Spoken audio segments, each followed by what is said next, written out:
ಗೋಪಿಚಂದನ ಧಾರಣೆ ಮತ್ತು ಮುದ್ರಾ ಧಾರಣೆಯನ್ನು ಮಾಡಿಕೊಳ್ಬೇಕು. ಅದರ ಕ್ರಮ ಈ ರೀತಿ ಇದೆ. ಮೊದಲು ಕೈಯಲ್ಲಿ ನಿರ್ಮಾಲ್ಯವನ್ನು ಹಾಕ್ಕೊಂಡು, ನಿರ್ಮಾಲ್ಯವನ್ನು ಹಾಕ್ಕೊಳ್ಳೋದು ಕೆಲವು ಸಂಪ್ರದಾಯ ಇದೆ, ಕೇವಲ ಜಲದಲ್ಲಿ ಮಾಡೋದು ಕೆಲವು ಸಂಪ್ರದಾಯ ಇದೆ. ಅವರವರ ಸಂಪ್ರದಾಯ ರೀತಿಯ ಮಾಡೋದೇ ಸರಿಯಾಗಿರ್ತಕ್ಕಂತಹ ಕ್ರಮ. ಕೈಯಲ್ಲಿ ನಿರ್ಮಾಲ್ಯವನ್ನು ಅಥವಾ ಜಲವನ್ನು ಹಾಕ್ಕೊಳ್ಬೇಕು. ಗೋಪಿಚಂದ್ರನ ಪ್ರಾರ್ಥನೆಯನ್ನು ಮಾಡಿಕೊಳ್ಬೇಕು. ಗೋಪಿಚಂದ್ರನ ಪಾಪಘ್ನಂ ವಿಷ್ಣುದೇವ ಸಮುದ್ಭವ ಚಕ್ರಾಂಕಿತ ನಮಸ್ತುಭ್ಯಂ ಧಾರಣಾನ್ ಮುಕ್ತಿದೋ ಭವ ಅಂಥೇಳಿ ಆ ಗೋಪಿಚಂದನವನ್ನು ಪ್ರಾರ್ಥನೆ ಮಾಡಿಕೊಂಡು ನೀರನ್ನು ಹಾಕ್ಕೊಂಡು ಓಂ ನಮೋ ನಾರಾಯಣಾಯ ಅನ್ನುವಂತಹ ನಾಮಸ್ಮರಣೆಯಿಂದ ಅದನ್ನು ಆ ಗೋಪಿಚಂದನವನ್ನು ತೆಗೆಯಬೇಕು. ನಂತರ 12 ನಾಮಗಳಿಂದ ಅದನ್ನು ಧರಿಸ್ಕೊಳ್ಬೇಕು ಅಂತ ತಿಳಿಸಿದ್ದಾರೆ. ಆ 12 ನಾಮಗಳಲ್ಲೂ ಕೂಡ ಮತ್ತೆ ಭೇದವಿದೆ. ಶುಕ್ಲ ಪಕ್ಷದಲ್ಲಿ ಕೇಶವಾದಿ ದಾಮೋದರನ ತನಕ, ನಂತರ ಕೃಷ್ಣ ಪಕ್ಷದಲ್ಲಿ ಸಂಕರ್ಷಣಾದಿ ಕೃಷ್ಣನ ತನಕ ನಾಮಗಳನ್ನು ಸ್ಮರಣೆಯನ್ನು ಮಾಡಬೇಕು. ಅದೇ ರೀತಿ ಕೇಶವಾಯ ನಮಃ ಅಂಥೇಳಿ ಹಣೆಯಲ್ಲಿ ದಂಡಾಕಾರವಾಗಿ ಹಚ್ಕೊಳ್ಬೇಕು. ನಾರಾಯಣಾಯ ನಮಃ ಅಂಥೇಳಿ ಹೊಟ್ಟೆಯ ಮಧ್ಯಭಾಗದಲ್ಲಿ ದೀಪಾಕೃತಿಯಲ್ಲಿ ಧಾರಣೆಯನ್ನು ಮಾಡಿಕೊಳ್ಬೇಕು. ಮಾಧವಾಯ ನಮಃ ಎಂಬುವ ಮಂತ್ರದಿಂದ ನಡು ಎದೆಯಲ್ಲಿ ಕಮಲದ ಮೊಗ್ಗಿನಂತಹ ಆಕಾರದಲ್ಲಿ ಧಾರಣೆಯನ್ನು ಮಾಡಿಕೊಳ್ಬೇಕು.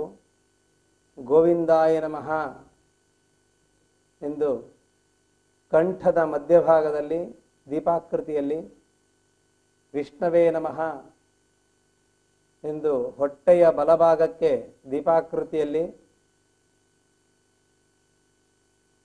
ಮಧುಸೂದನಾಯ ನಮಃ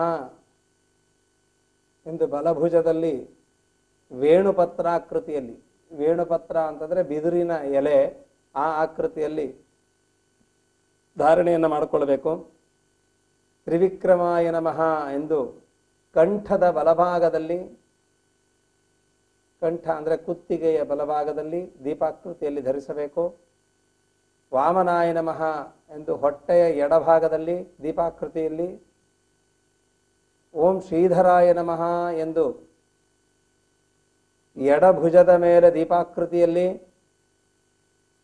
ಋಷಿಕೇಶಾಯ ನಮಃ ಎಂದು ಕಂಠದ ಎಡಭಾಗಕ್ಕೆ ದೀಪಾಕೃತಿಯಲ್ಲಿ, ಪದ್ಮನಾಭಾಯ ನಮಃ ಎಂದು ಕೆಳಗಿನ ಬೆನ್ನುಹುರಿಯಲ್ಲಿ, ಬೆನ್ನುಹುರಿಯ ಕೆಳಭಾಗದಲ್ಲಿ ದೀಪಾಕೃತಿಯಲ್ಲಿ ಧರಿಸಬೇಕು. ದಾಮೋದರಾಯ ನಮಃ ಎಂದು ಕುತ್ತಿಗೆಯ ಹಿಂಬದಿಯಲ್ಲಿ ಧರಿಸಬೇಕು. ಇದೇ ಸ್ಥಾನ ಮತ್ತು ಇದೇ ಆಕಾರದಲ್ಲಿ ಕೃಷ್ಣ ಪಕ್ಷದಲ್ಲಿ ಸಂಕರ್ಷಣಾಯ ನಮಃ, ದಾಮೋದರಾಯ ನಮಃ ಇತ್ಯಾದಿ ಕೃಷ್ಣಾಯ ಹರೇ ನಮಃ, ಕೃಷ್ಣಾಯ ನಮಃ ತನಕ 12 ನಾಮಗಳಿಂದ 12 ನಾಮಗಳನ್ನು ಧರಿಸಬೇಕು. ನಂತರ ಬಲ ಸ್ತನದ ಮೇಲೆ ಶ್ರೀವತ್ಸಾಯ ನಮಃ ಎಂದು ದೀಪಾಕೃತಿಯಲ್ಲಿ ಧರಿಸಬೇಕು. ಅವರವರ ಮಠದ ಸಂಪ್ರದಾಯದಂತೆ ಎಡಸ್ತನದ ಮೇಲೆ ಧರಿಸೋದು ಅವರವರ ರೂಢಿಯಲ್ಲಿರ್ತದೆ. ಆ ರೂಢಿಯಲ್ಲಿ ಅವರು ಧರಿಸಬೇಕು. ಒಟ್ಟು 12 ನಾಮಗಳನ್ನು ಧರಿಸಬೇಕು ಎಂಬುದನ್ನು ತಿಳಿಸಿದ್ದಾರೆ. ನಂತರ ಪಂಚಮುದ್ರಾ ಧಾರಣೆ. ಮೊದಲು ಚಕ್ರಮುದ್ರೆ. ಆ ಚಕ್ರಮುದ್ರೆಯ ಪ್ರಾರ್ಥನೆ ಈ ರೀತಿ ಇದೆ. ಸುದರ್ಶನ ಮಹಾಜ್ವಾಲ ಚಕ್ರಮುದ್ರೆಯನ್ನು ತೋರಿಸಬೇಕು.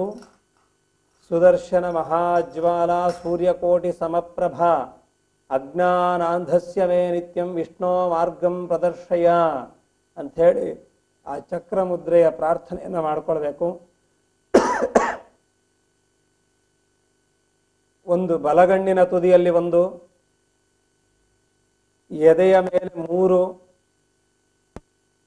ಬಲಭಾಗದಲ್ಲಿ 2, ಬಲಭಾಗದಲ್ಲಿ 3, ಬಲಭುಜದ ಮೇಲೆ 2, ಎಡಭುಜದ ಮೇಲೆ 1, ನಡುಕಂಠದಲ್ಲಿ 1, ಹೊಟ್ಟೆಯ ಮೇಲೆ 5, ಬಲಗಿವಿಯ ಕೆಳಗೆ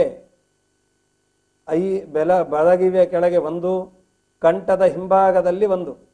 ಒಟ್ಟು 20 ಚಕ್ರ ಮುದ್ರೆಯನ್ನ ಧಾರಣೆ ಮಾಡಬೇಕು. ನಂತರ ಶಂಖ ಮುದ್ರೆ. ಮುದ್ರಾ ಪ್ರಾರ್ಥನೆ ಈ ರೀತಿ ಇದೆ. ಪಾಂಚಜನ್ಯ ನಿಧಧ್ವಾನ ಧ್ವಸ್ತಪಾತಕ ಸಂಚಯ ತ್ರಾಹಿ ಮಾಂ ಪಾಪಿನಂ ಘೋರಂ ಸಂಸಾರಾರ್ಣವ ಪಾತಿನಂ ಅಂಥೇಳಿ ಪ್ರಾರ್ಥನೆಯನ್ನು ಮಾಡಿಕೊಂಡು ಎಡ ಎದೆಯ ಮೇಲೆ 3, ಎಡಗಣ್ಣಿನ ತುದಿಯ ಬಳಿ 1, ಹೊಟ್ಟೆ ಎಡಭಾಗದಲ್ಲಿ 2, ಬಲಭುಜದ ಮೇಲೆ 1, ಎಡಭುಜದ ಮೇಲೆ 2, ಎಡ ಕಿವಿಯ ಕೆಳಗೆ 1, ಒಟ್ಟು 10 ಮುದ್ರೆಯನ್ನು ಧರಿಸಬೇಕು. ನಂತರ ಗದಾ ಮುದ್ರೆ. ಆ ಮುದ್ರಾ ಪ್ರಾರ್ಥನೆ ಬ್ರಹ್ಮಾಂಡಂ ಭುವನಾರಂಭಂ ಮೂಲಸ್ತಂಭೋ ಗದಾಧರಃ ಕೌಮುದಿಕೀಕರೇ ಯಸ್ಯ ತಂ ನಮಾಮ್ಯಹಂ. ಹಣೆಯ ಮೇಲೆ 1, ಎಡಭುಜದಲ್ಲಿ 1, ಬಲಭುಜದ ಮೇಲೆ 1, ಹೊಟ್ಟೆಯ ಎಡದಲ್ಲಿ 1, ಎಡ ಎದೆಯ ಭಾಗದ ಮೇಲೆ 1, ಒಟ್ಟು 5 ಮುದ್ರೆಗಳನ್ನು ಧಾರಣೆ ಮಾಡಬೇಕು. ನಂತರ ಪದ್ಮ ಮುದ್ರೆ. ಮುದ್ರಾ ಪ್ರಾರ್ಥನೆ ಸಂಸಾರ ಭಯಭೀತಾನಾಂ ಯೋಗಿನಾಂ ಅಭಯಪ್ರದಃ ಪದ್ಮಹಸ್ತೇನ ಯೋ ದೇವೋ ಯೋಗೀಶಂ ತಂ ನಮಾಮ್ಯಹಂ ಅಂಥೇಳಿ ಮುದ್ರಾ ಪ್ರಾರ್ಥನೆಯನ್ನು ಮಾಡಿಕೊಂಡು ಎದೆಯ ಮೇಲೆ 1, ಹೊಟ್ಟೆಯ ಬಲದಲ್ಲಿ 1, ಬಲಭುಜದ ಮೇಲೆ 2, ಎಡಭಾಗದ ಎದೆಯ ಮೇಲೆ 1, ಒಟ್ಟು ಪಂಚಮುದ್ರೆಗಳನ್ನು ಧಾರಣೆ ಮಾಡಿಕೊಳ್ಳಬೇಕು. ನಂತರ ನಾರಾಯಣ ಮುದ್ರೆ. ನಾರಾಯಣ ನಮಸ್ತೇಸ್ತು ನಾಮ ಮುದ್ರಾಂಕಿತೋ ನರಃ ದೃಷ್ಟ್ವೈವ ಲಭತೆ ಮುಕ್ತಂ ಚಾಂಡಾಲೋ ಬ್ರಹ್ಮಘಾತಕಃ ಅಂತ ಹೇಳಿ ನಾರಾಯಣ ಮುದ್ರೆಯನ್ನು ಪ್ರಾರ್ಥನೆ ಮಾಡಿಕೊಳ್ಬೇಕು. ಈ ನಾರಾಯಣ ಮುದ್ರೆಯನ್ನ ಎಲ್ಲ ಸ್ಥಳಗಳಲ್ಲಿ ಒಂದೊಂದನ್ನಾಗಿ ಧರಿಸಬೇಕು. ಅಲ್ಲಿ ತಲಾ 4 ಧಾರಣೆಯನ್ನು ಮಾಡಬೇಕು. ಮುದ್ರೆಯನ್ನು ಹಚ್ಚಿಕೊಂಡ ನಂತರ ಪಂಚಮುದ್ರೆಗಳನ್ನು ಶುಭ್ರಗೊಳಿಸಿ ತೊಳೆದು ನಂತರ ಇಡಬೇಕು. ಬರೀ ನೆಲದ ಮೇಲೆಂದೂ ಕೂಡ ಆ ಮುದ್ರೆಗಳನ್ನು ಇಡಬಾರದು ಅಂತ ಹೇಳಿ ತಿಳಿಸಿದ್ದಾರೆ. ಈ ರೀತಿ ಮುದ್ರಾಧಾರಣೆಯನ್ನು ಮಾಡ್ಕೋಬೇಕು. ನಂತರ ಸ್ವಾದೋದಕ, ಗಂಧ, ಅಕ್ಷತೆ ಈ 3 ದೇವ ಪೂಜಾ ಸಲುವಾಗಿ ಸಿದ್ಧ ಮಾಡಿಕೊಳ್ಬೇಕು. ಸ್ವಾದೋದಕಕ್ಕೆ ಪಚ್ಚಕರ್ಪೂರ ಮತ್ತು ತುಳಸಿಯ ಕಾಷ್ಟ ಸಮ್ಮಿಲನವಾಗಿರತಕ್ಕಂತಹ ಉದಕಕ್ಕೆ ಸ್ವಾದೋದಕ ಅಂತ ಹೆಸರು. ಪಚ್ಚಕರ್ಪೂರವನ್ನು ಹಾಕಿ ಅದು ತುಳಸಿ ಕಾಷ್ಟದಿಂದ ಅದನ್ನು ಸರಿಯಾಗಿ ತಿಕ್ಕಿ ಅದನ್ನು ತೆಗೆದಿಟ್ಟುಕೊಂಡು ಸ್ವಾದೋದಕವನ್ನು ಸಿದ್ಧ ಮಾಡಿಕೊಳ್ಬೇಕು. ಶುದ್ಧವಾಗಿರತಕ್ಕಂತಹ ಜಲವನ್ನು ಮೊದಲು ಹಾಕಬೇಕು. ಶುದ್ಧ ಜಲವನ್ನು ಹಾಕಿ ಪಚ್ಚ ಕರ್ಪೂರವನ್ನು ಹಾಕಬೇಕು. ಶುದ್ಧ ಜಲವನ್ನು ಹಾಕಬೇಕು. ಪಚ್ಚ ಕರ್ಪೂರವನ್ನು ಹಾಕಬೇಕು. ತುಳಸಿ ಕಾಷ್ಟವನ್ನು ತೆಗೆದುಕೊಂಡು ಚೆನ್ನಾಗಿ ತೆಗೆಯಬೇಕು.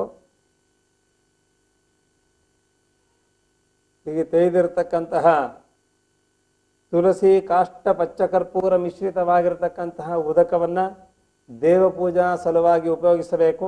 ಶುದ್ಧೋದಕದ ಸಲುವಾಗಿ ಇದಕ್ಕೆ ಸ್ವಾದೋದಕ ಎಂದು ಹೆಸರಾಗಿದೆ. ತೋರ್ಸಿ. ಶುದ್ಧವಾಗಿರತಕ್ಕಂತಹ ಸ್ವಾದೋದಕ, ಸಿದ್ಧವಾಗಿರತಕ್ಕಂತಹ ಸ್ವಾದೋದಕವನ್ನು ದೇವಪೂಜೆ ಅಭಿಷೇಕದ ಸಲುವಾಗಿ ಇಟ್ಕೊಳ್ಬೇಕು. ಅದನ್ನು ತೆಗೆದು ಪ್ರತ್ಯೇಕವಾಗಿ ಇಟ್ಕೊಳ್ಬೇಕು. ನಂತರ ಅಕ್ಷತೆಯ ಸಲುವಾಗಿ ಅರಿಶಿಣದ ಬೇರನ್ನು ತೆಗೆಯಬೇಕು.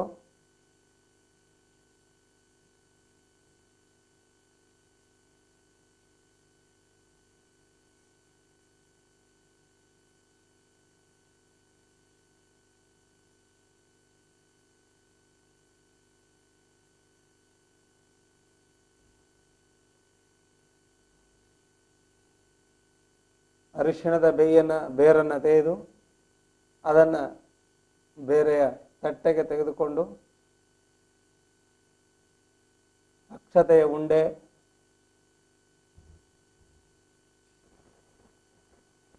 ಗಂಧದ ಚಕ್ಕೆಯಿಂದ ಗಂಧವನ್ನು ತೆಗೆದುಕೊಳ್ಳಬೇಕು.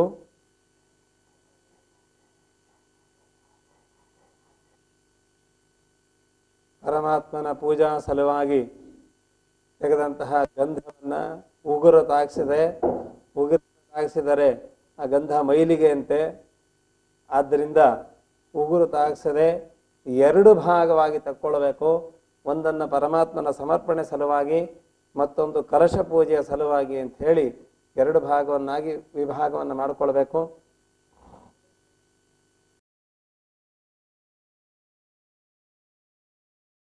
ಪಾದೋದಕ ಮತ್ತು ಗಂಧವನ್ನು ಸಿದ್ಧಪಡಿಸಿದ ನಂತರ ಅಕ್ಷತೆಯನ್ನು ಸಿದ್ಧಪಡಿಸುವಂತಹ ವಿಧಾನವನ್ನು ನೋಡ್ಕೊಳ್ಳಿ.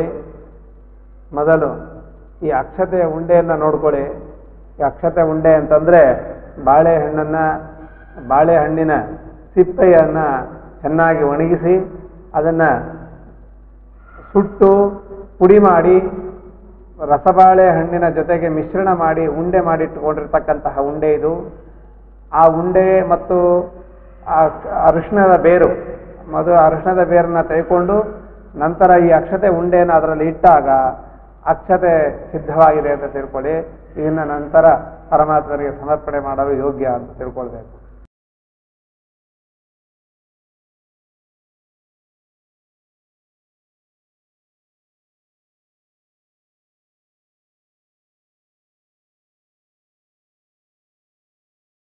ಎರಡು ಭಾಗವನ್ನಾಗಿ ವಿಭಾಗ ಮಾಡಿಕೊಳ್ಬೇಕು.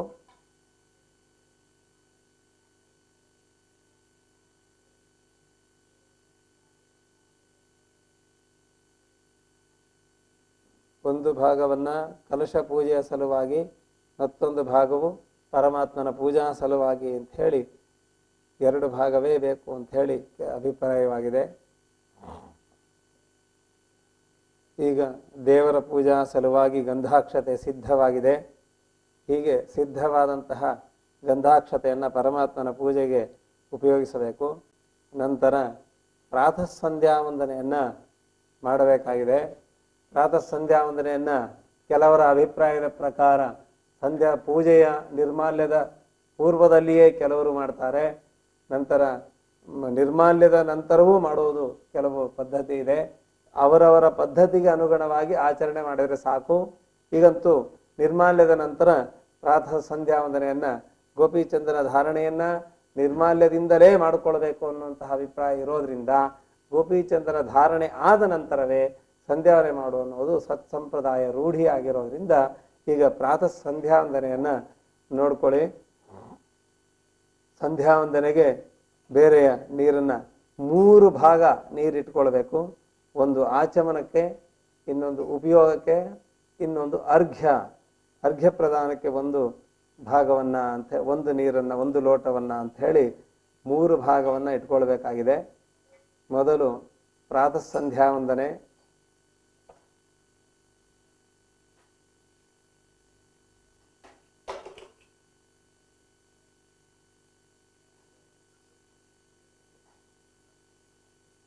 ಓಂ ಅಪವಿತ್ರ ಪವಿತ್ರೋ ವಾ ಸರ್ವಾಪಸ್ಥಾಂಗತೋಪಿ ವಾ ಯಸ್ಪರೇತ್ ಪುಂಡರೀಕಾಕ್ಷ ಸವಾಹ್ಯಾಂತರ ಶುಚಿಃ. ಪ್ರೋಕ್ಷಣೆ ಮಾಡಿಕೊಳ್ಬೇಕು. ನಮ್ಮಲ್ಲಿ ಒಳಗೆ ಹೊರಗೆ ಇರತಕ್ಕಂತಹ ಅಶುಚಿಯನ್ನು ನಿವಾರಣೆ ಮಾಡೋದಕ್ಕೋಸ್ಕರ ಈ ಪುಂಡರೀಕಾಕ್ಷನ ಸ್ಮರಣೆಯನ್ನು ಮಾಡಿ ನಂತರ ಆಚಮನವನ್ನು ಮಾಡಬೇಕು. ಕೇಶವಾಯ ಸ್ವಾಹ, ನಾರಾಯಣಾಯ ಸ್ವಾಹ, ಮಾಧವಾಯ ಸ್ವಾಹ 3 ಬಾರಿ ನೀರು. ನಂತರ ಗೋವಿಂದಾಯ ನಮಃ, ಅರ್ಘ್ಯ ಪಾತ್ರೆಗೆ ನೀರನ್ನು ಬಿಡಬೇಕು. ವಿಷ್ಣವೇ ನಮಃ, 2 ಕೈಗಳಿಗೆ ಜಲಸ್ಪರ್ಶವನ್ನು ಮಾಡಬೇಕು. ಮಧುಸೂದನಾಯ ನಮಃ, ಹೆಬ್ಬೆರಳಿನ ತುದಿಯಿಂದ ಬಲಗೆನ್ನೆಯನ್ನು ಮುಟ್ಟಿಕೊಳ್ಳಬೇಕು. ತ್ರಿವಿಕ್ರಮಾಯ ನಮಃ, ಹೆಬ್ಬೆರಳಿನ ತುದಿಯಿಂದ ಎಡಕೆನ್ನೆಯನ್ನು ಮುಟ್ಟಿಕೊಳ್ಳಬೇಕು. ವಾಮನಾಯ ನಮಃ, ಮಧ್ಯದ 3 ಬೆರಳುಗಳಿಂದ ಮೇಲ್ತುಟಿಯನ್ನು ಮುಟ್ಟಿಕೊಳ್ಳಬೇಕು. ಓಂ ಶ್ರೀಧರಾಯ ನಮಃ, ಎಲ್ಲ ಬೆರಳುಗಳಿಂದ ಮೂಗು ಮತ್ತು ತುಟಿಯನ್ನು ಮುಟ್ಕೊಳ್ಬೇಕು. ಓಂ ಋಷಿಕೇಶಾಯ ನಮಃ, ಬೆರಳುಗಳಿಂದ ಹಸ್ತವನ್ನು ಮುಟ್ಟಬೇಕು, ಬೆರಳುಗಳಿಂದ ಹಸ್ತವನ್ನು ಮುಟ್ಟುಕೊಳ್ಳಬೇಕು. ಓಂ ಪದ್ಮನಾಭಾಯ ನಮಃ, ಕಾಲುಗಳನ್ನು ಮುಟ್ಟುಕೊಳ್ಳಬೇಕು. ಓಂ ದಾಮೋದರಾಯ ನಮಃ, ತಲೆಯನ್ನು ಮುಟ್ಟುಕೊಳ್ಳಬೇಕು. ಓಂ ಸಂಕರ್ಷಣಾಯ ನಮಃ, ಕೈಯನ್ನು ಮುಷ್ಟಿ ಮಾಡಿ ಮೂಗಿನ ತುದಿಯನ್ನು ಮುಟ್ಟುಕೊಳ್ಳಬೇಕು. ವಾಸುದೇವಾಯ ನಮಃ, ಹೆಬ್ಬೆರಳು ಮತ್ತು ತೋರು ಬೆರಳುಗಳಿಂದ ಬಲ ಮೂಗಿನ ಹೊಳ್ಳೆಗಳನ್ನು ಮುಟ್ಟುಕೊಳ್ಳಬೇಕು. ಓಂ ಪ್ರದ್ಯುಮ್ನಾಯ ನಮಃ, ಹೆಬ್ಬೆರಳು ಮತ್ತು ತೋರು ಬೆರಳುಗಳಿಂದ ಎಡಮೂಗಿನ ಹೊಳ್ಳೆಗಳನ್ನು ಮುಟ್ಟುಕೊಳ್ಳಬೇಕು. ಓಂ ಅನಿರುದ್ಧಾಯ ನಮಃ, ಹೆಬ್ಬೆರಳು ಮತ್ತು ಉಂಗುರ ಬೆರಳುಗಳಿಂದ ಬಲ ಕಣ್ಣನ್ನು ಮುಟ್ಟಬೇಕು. ಓಂ ಪುರುಷೋತ್ತಮಾಯ ನಮಃ, ಹೆಬ್ಬೆರಳು ಮತ್ತು ಉಂಗುರ ಬೆರಳುಗಳಿಂದ ಎಡಕಣ್ಣನ್ನು ಮುಟ್ಟಬೇಕು. ಓಂ ಅಧೋಕ್ಷಜಾಯ ನಮಃ, ಬಲ ಕಿವಿಯನ್ನ ಹೆಬ್ಬೆರಳು ಮತ್ತು ಉಂಗುರ ಬೆರಳುಗಳಿಂದ ಮುಟ್ಟಬೇಕು. ಓಂ ನಾರಸಿಂಹಾಯ ನಮಃ, ಎಡಗಿವಿಯನ್ನ ಹೆಬ್ಬೆರಳು ಮತ್ತು ಉಂಗುರ ಬೆರಳುಗಳಿಂದ ಮುಟ್ಟಬೇಕು. ಓಂ ಅಚ್ಯುತಾಯ ನಮಃ, ಕಿರುಬೆರಳು ಹೆಬ್ಬೆರಳು ಉಂಗುರ ಬೆರಳುಗಳಿಂದ ಹೊಕ್ಕಳನ್ನು ಮುಟ್ಟುಕೊಳ್ಳಬೇಕು. ಓಂ ಜನಾರ್ದನಾಯ ನಮಃ, ಎದೆಯನ್ನ ಅಂಗೈನಿಂದ ಮುಟ್ಟುಕೊಳ್ಳಬೇಕು. ಓಂ ಉಪೇಂದ್ರಾಯ ನಮಃ, ಎಲ್ಲ ಬೆರಳುಗಳಿಂದ ತಲೆಯನ್ನು ಮುಟ್ಟುಕೊಳ್ಳಬೇಕು. ಓಂ ಹರಯೇ ನಮಃ, ಎರಡು ತೋಳುಗಳನ್ನು ಮುಟ್ಟುಕೊಳ್ಳಬೇಕು. ಓಂ ಕೃಷ್ಣ